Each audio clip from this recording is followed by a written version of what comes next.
Hello students, I am Dr. M.R. Banjare, Assistant Professor in English, Government TCL PG College, Janjgir. I am going to deliver a lecture on the lesson The Ideals of Indian Art. This lesson is written by K. Bharat Iyer. In this essay, the writer has described about the various aspects of Indian art. But first, we have to learn the meaning of the word art. The meaning of the word art is that the expression or application of human creative skill and imagination in various forms such as sculpture, painting, dance, etc. The writer begins the essay by saying that the understanding of Indian art is difficult because it is closely bound up with India's past. India has a glorious history of millions of years, and during these years, many great events took place, which has left their remarkable marks on Indian culture and character. During these periods, many tribes and races, such as Aryans, Persians, Greeks, Saks, Huns, Kusans, Turks, and Mongols, came to India and made this land their home.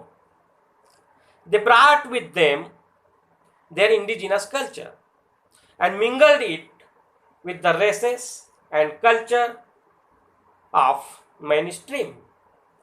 And later we see these races and cultures as the product of the fusion of great Dravidian and Aryan cultures. We can see these cultures in various art forms. It can be seen in the forms of beautiful Rangoli designs, which Indian women draw in their thresholds. It can be seen in various patterns of pots, in brass and copper vessels, in lamps, in the gold and silver ornaments, in the colors and designs of saris, and many other articles of daily use. We can also see these arts in the forms of sculpture and painting, in our temples, in the forms of festivals, dramas, and dances associated with religious rites, in the forms of story, poetry, and religious teachings recited by wandering storytellers. As these arts were integrated to the day-to-day life of the people, they were simple.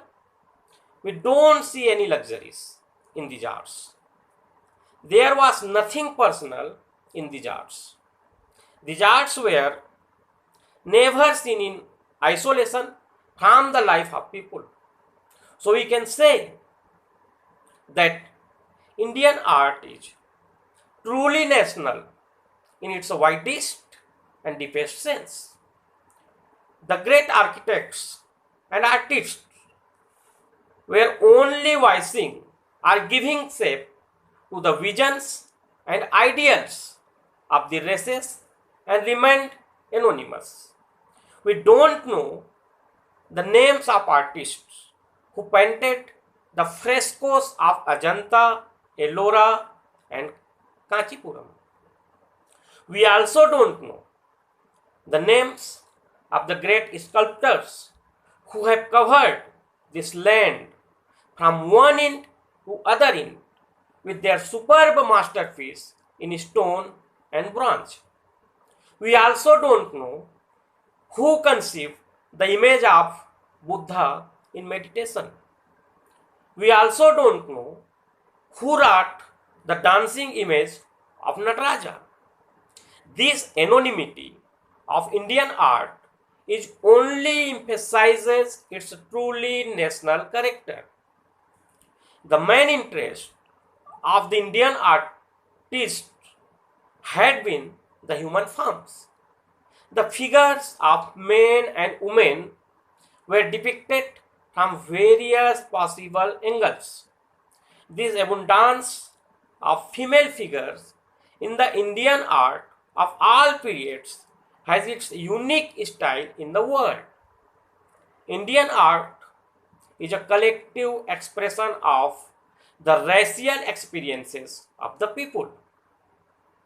The process of absorption in Indian art began from the Vedic age and continued till the medieval period. Aryanization didn't uproot the old indigenous culture. Hinduism were variety of beliefs ranging from worship of nature such as tree, serpents, etc. and great sun god Surya were all incorporated in Indian art. The non-Aryan gods like Brahma, Vishnu and Shiva found their place in Hindu Trinity. While speaking of Indian art, we should not forget that it is the art of the vast subcontinent. It has a long history with well-developed conventions. Therefore, it would be wrong to say or to generalize or to limit its characters and qualities. Indian genius is thus as varied as the facets of a diamond, which reflects different lights and colors. Dear students, this is the gist, the summary of the lesson, The Ideals of Indian Art, written by K. Bharat Iyer. In the end, we have to remember some important points. These important points are: first, Indian art is closely bound up with India's past.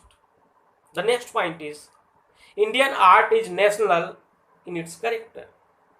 The next point is Indian art is anonymous. The arts were integrated to the day-to-day life of the people. The next point is the main interest of the Indian artist is the human forms, and Indian art is a collective expression of the racial experiences of the people. Thanks.